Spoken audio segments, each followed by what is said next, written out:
The school has always been well known for being where insightful knowledge is gathered and generated. You can engage with a very vibrant set of intellectual community. When I was teaching in the United States, I had a number of exchange students from the Kuan Yew school in my class, all very much driven by finding practical solutions.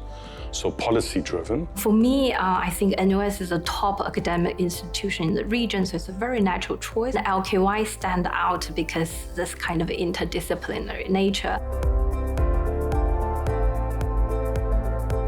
In school, I've always had a keen interest in taking on leadership roles, being involved in student government, representing my fellow students, to speak on behalf of students' interests, to work with faculty on issues that affect the community. I think it was still in high school when somebody asked me, where do you want to go? What do you want to do? And I said, I want to work for the United Nations. Now, international finance, you're looking at global developments through the lens of economists and economic frameworks and theory. And at the end of the day, we're trying to contribute to making this a better place. I studied my PhD in the UK, so I'm very certain that after so many years in Europe, I want to come back to Asia because I'm really committed to be part of this Asian development.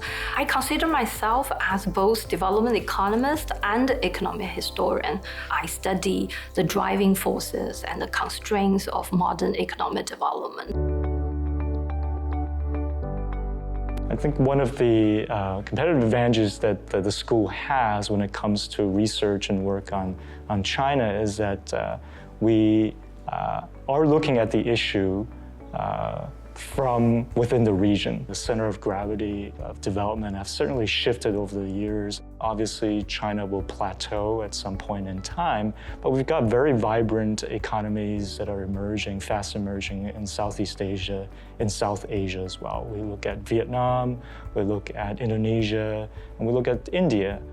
Singapore is a place where you're best situated to analyze the issue, to discuss. I think uncertainty is the word of the day. You're thinking about different scenarios.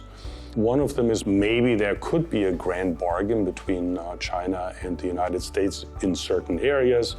Maybe the new administration in the United States will allow Chinese companies to go and invest. LKY has a very interesting and unique advantage to understand the Chinese economy. We have a group of experts on China to discuss this current trade war between US and China. I think the Chinese government definitely realized this is one of the most challenging times after 1978 for Chinese economy.